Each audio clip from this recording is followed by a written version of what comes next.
Et tout de suite dans ce Smartimo, on s'intéresse au bureau. Qu'en est-il en 2026 après une crise qui en 2025 et qui semble durer? On en parle avec notre invitée, c'est une experte, Magali Marton, bonjour. Bonjour. Vous êtes directrice des études et de la recherche chez Knight Frank. Voilà, vous avez dévoilé voilà, vos perspectives dès la semaine dernière. Et on en parle avec vous notamment sur ces bureaux qui n'en finissent pas voilà, d'inquiéter. Hein, on va donner quelques grands chiffres si vous voulez. Je crois que vous avez presque tout en tête. On a déjà une érosion de la demande placée. Expliquez-nous ce que c'est. Alors, la demande placée dans notre vocabulaire, c'est la consommation d'espace de bureau. Oui, On a très longtemps vécu dans un marché où une bonne année se rapprochait en termes de consommation d'espace de bureau des 2 millions, 2 millions 100, 2 millions 3 dans les meilleures années, voire même 2 millions 8 pour le pic du marché. Aujourd'hui, la donne est très différente. On a enregistré en 2025 un volume de demande placée de 1,6 million, oui. ce qui fait un recul de 9% d'une année sur l'autre, et surtout, si on compare à une moyenne décennale, un recul de pratiquement 24%. Voilà, donc c'est terminé, c'est 2 millions, voire au-delà. On a l'impression que c'est... Alors, il y a plusieurs phénomènes qui sont à l'œuvre, on les explique. Vous dites que c'est pas seulement une crise économique, mais ça va bien plus loin. On a l'impression d'un changement de modèle sociétal. Tout à fait. Alors, il y a plusieurs éléments. D'abord, pour la lecture du chiffre de 2025, je pense qu'il faut quand même qu'on souligne le caractère très particulier de la fin de l'année, le quatrième trimestre de l'année, qui a été tumultueux, alors sur la scène internationale, mais de façon plus prégnante en termes de politique intérieure, qui prive finalement les entreprises d'une forme de lisibilité Oui.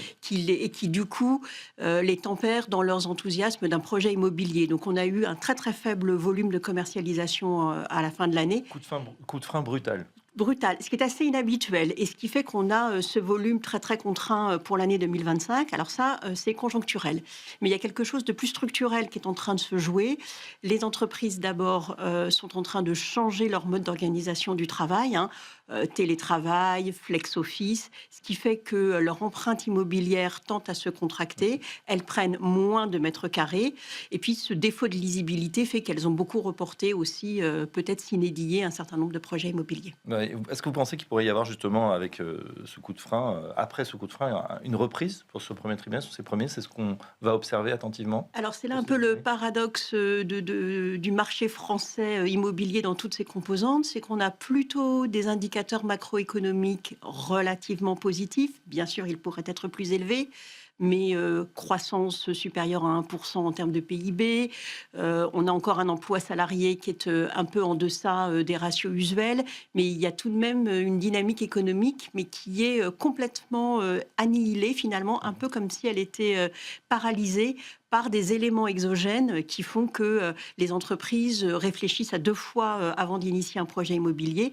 Et quand elles l'initient, elles vont finalement actionner énormément de leviers pour modéliser finalement leurs besoins au plus juste, enfin, leur empreinte immobilière au plus juste de leurs besoins aujourd'hui, sans aucune forme d'anticipation. Oui. Donc c'est une expression très réduite de la demande. D'accord, donc peu de visibilité et finalement des investisseurs un petit peu frileux. Alors on voit aussi qu'il y a une décomposition entre l'âge d'or du QCA, donc ce quartier centre affaires qui attire vraiment toutes les convoitises, avec des valorisations qui s'envolent, et puis on dirait un petit peu le reste du monde, de la périphérie notamment. Alors, vous avez tout à fait raison. Le quartier central des affaires a un statut très particulier. Alors, au sein d'un marché parisien qui a capté l'année dernière 1 mètre carré sur 2 commercialisé en Île-de-France.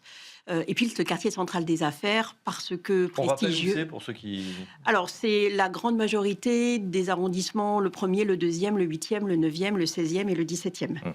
Donc, retenez que c'est 7 millions de mètres carrés à peu près, avec des aménités de très grande qualité, avec un patrimoine aussi de très grande qualité, et avec des propriétaires qui ont à cœur de toujours maintenir une qualité très premium de leurs espaces. Ouais, ce Et qu'on du appelle le bureau 5 étoiles un petit peu. Exactement. Et donc, du coup, cette localisation a une fonction un peu de catalyseur. Alors, pour des entreprises qui ont bien évidemment des capacités financières importantes, hein, puisque on a un loyer moyen, immeuble neuf ou restructuré qui tangente pratiquement les 1 000 euros du mètre, et puis pour de l'existant, on sera plutôt à 800 euros du mètre. Donc, on est vraiment très haut en termes de valeur locative, mais ça fait sens pour un certain nombre d'entreprises à forte valeur ajoutée. Et donc, ce quartier central des affaires, qui est la locomotive du marché tertiaire francilien, a relativement bien traversé l'année 2025, mais c'est plutôt 2026 sur lequel il va falloir être vigilant,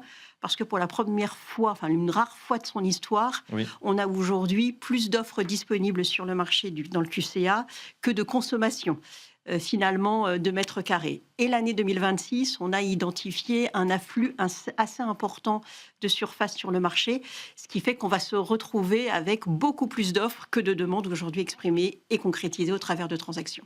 Magali Berton, toujours sur les bureaux, on a dit que les valeurs en périphérie, les valeurs locatives avaient corrigé. Est-ce que c'est suffisant ou est-ce que cette correction va continuer?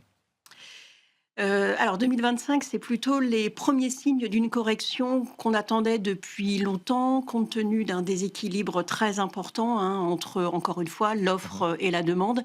Ce sont des secteurs, alors toute la partie ouest, Hauts-de-Seine, mise à part la Défense, et puis la partie nord, sud et est, mais surtout la partie nord, Saint-Denis, Saint-Ouen, où là, on va avoir des taux de vacances de pratiquement 30%. Donc 1 mètre carré sur 2 existant est vide. Et en face de cette offre, on a une demande assez faible, heu, plus de très, très grands mouvements, d'entreprises qui venaient, consommer Oui. régulièrement ces espaces, et donc au bout d'un moment, la persistance de cette offre fait qu'on corrige les valeurs. C'est ce qui s'est passé en 2025, correction entre -4, -5, -6% selon les secteurs. C'est pas Et suffisant? alors, c'est pas non, c'est pas en tout cas, c'est pas suffisant pour absorber, tout le stock, clairement, hein, on est sur, des marchés où, le stock représente plusieurs années de commercialisation, donc c'est des situations toujours délicates, pour les propriétaires.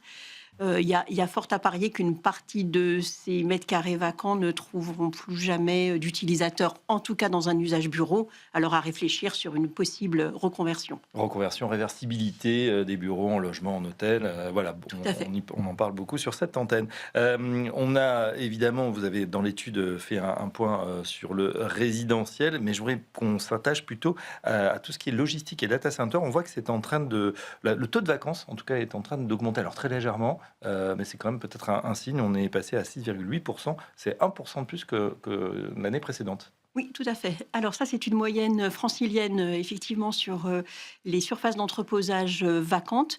Derrière cette moyenne, on a des configurations de marché très, très différentes. Certains secteurs ont quelques pourcents de vacances, donc pas aucune inquiétude de ce côté-là. D'autres secteurs, le Nord, la Bourgogne, on a des taux de vacances de plus de 10%. Mais bon, pour le coup, sur ce marché dit de la logistique, on a plutôt eu, alors jusque les trois quarts de l'année, on était un peu en deçà des ratios usuels sur ce marché. Puis le dernier trimestre a été très important et on a fini sur une demande placée d'un peu plus de 3 millions de mètres carrés, Ouais. ce qui relance finalement ce produit immobilier qui est toujours très plébiscité par les investisseurs. Il y a un peu plus de 3 milliards d'euros qui ont été investis sur cette classe d'actifs l'année dernière, et on peut imaginer qu'il y a encore de la place pour beaucoup plus d'investissements en 2026. En tout cas, c'est notre estimation.